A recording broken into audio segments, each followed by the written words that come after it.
Hi, this is Stephen Bourne with the Rye Civic League. We're in front of the transfer station because stick around, Alex Hurley, he's going to tell you all about the swap shop, what's happening, what's going to happen, etc. So this past month in Rye, you probably read it or heard about it, the New Hampshire DOT is giving Rye and Northampton $20 million towards the $80 million needed to rebuild the seawalls. The other $60 million is coming from FEMA, who says you can only build it back how it was. So there's lots of information down below, the maps, you can see all that pictures, a lot of information there. The select board moved forward with the changes to the process to the reappointments when a term ends. So if you remember, if I was appointed by the select board, when the term ends, it is now declared open for 30 days. There's a new form, you can watch the video, the meeting minutes, etc. The master plan is moving forward. Remember, on February 15th, they had about 70 people showed up. A total of 320 people completed the survey information. The summary of that and all the details are now available online. A lot of people had some very good suggestions. Other people not, but please go through that and get your feedback to the Master Plan Steering Committee before their May 7th meeting. Two of the warrant articles that the select board had to act on, one was on speeding, the other one was on information flow planning. They had a long discussion about the speeding warrant article. The town seems to feel that they're in compliance. There's not a need to do anything. Residents would like to see some consistent speeds, etc. They are going to do some additional monitoring of traffic speeds on Washington before they take the next step. The chief really reiterated most of the speeders in Rye are Rye residents. So please go back and read his letter to you from 2019. Conservation Committee approved an easement for 981 Washington Road. So that's right up that way. You got the yellow horse farm. Next to it's the white one. So it's a conservation easement for that property behind it. And it connects with a whole bunch of other conservation area. There's another conservation purchase with the select board. There's a meeting on that Friday at 2. I can't be there, but it's for a lot of the land down at the end of Wallace Road. And yes, that corner parcel 1215, it looks like construction is starting up there. I don't have any more information on that, you know, how we're buying it, they're giving it to us, etc. There's just nothing posted. If you notice the road holes are getting fixed better, it's because the DPW is using the hut box we just acquired this year, and they're very happy with it. If you've never looked at the school, the SAU, the facilities director and the technology director, about every couple months they're producing an update of where we are on the building maintenance and technology. Real good reading, and if you don't read the principal updates every month, you should also read those.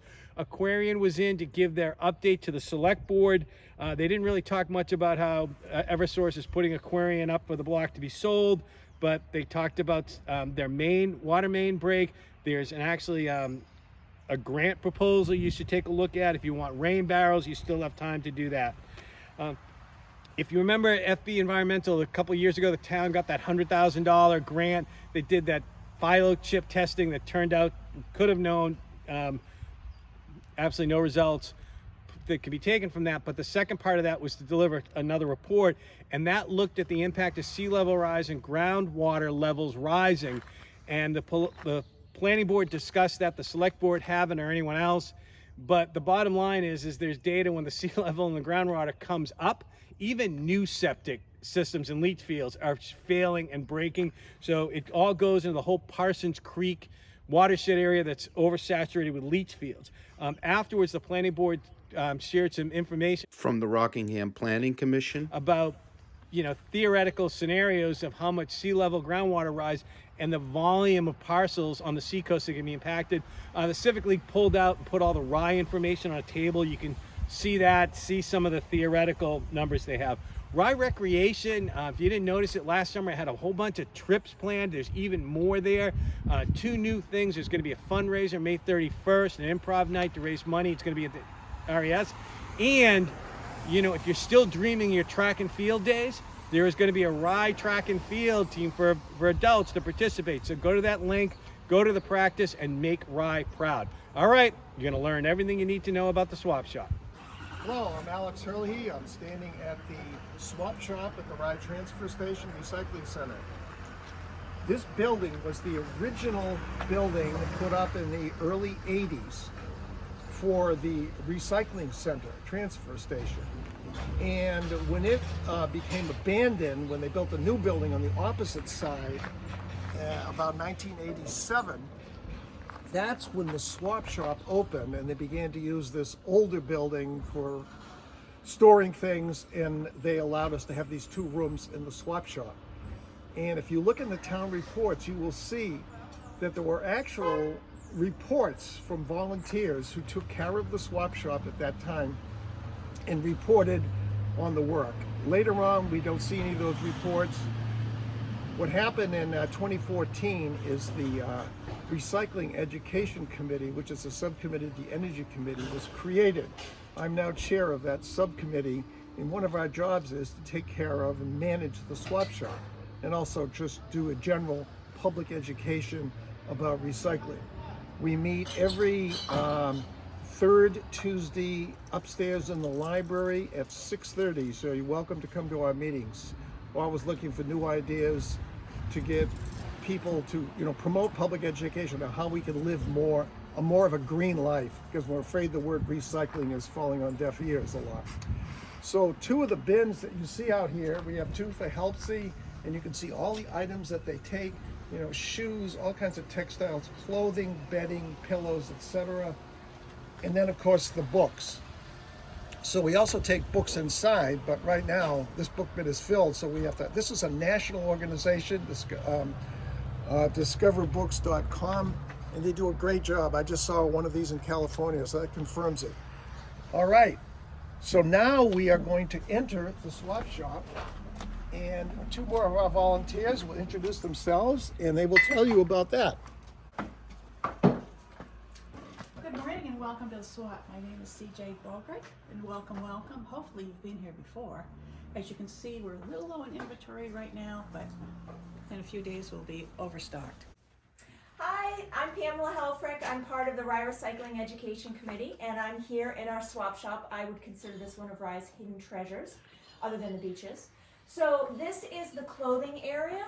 This is a great place to put any clothing that may not fit your family anymore, that you think someone else in the town could possibly use.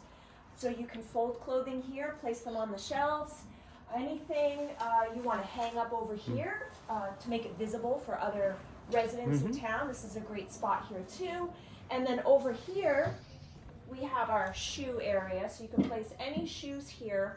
Any items that have holes or broken zippers, anything like that can actually go in the Helpsy bin out here.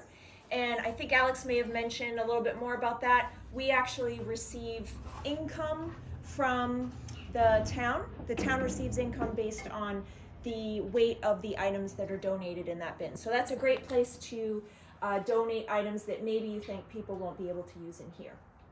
And now I'll show you in the back area. This is our sporting goods area.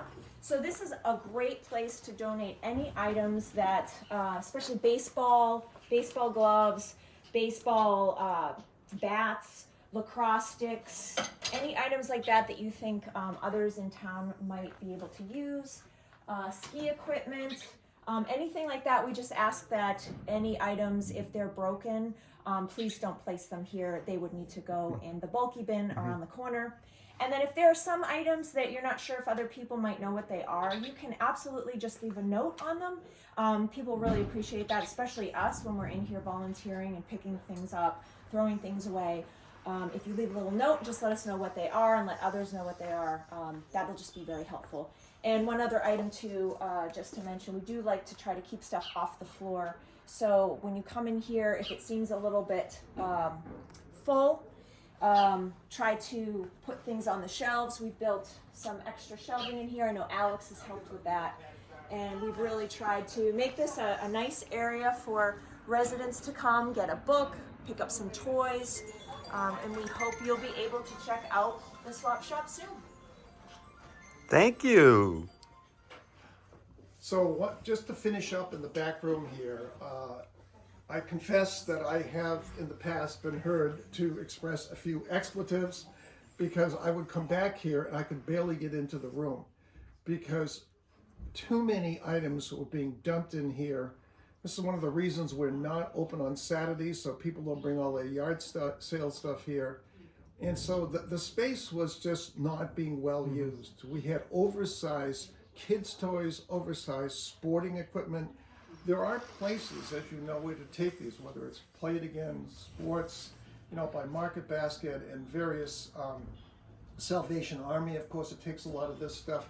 But we please ask you to think carefully, because we do not have that much room here. So you can see this is a kind of a mix here beyond the books and the kids' toys. But the key thing is small, medium to small items, as opposed to this oversized stuff, which we just can't handle and we have to keep dumping.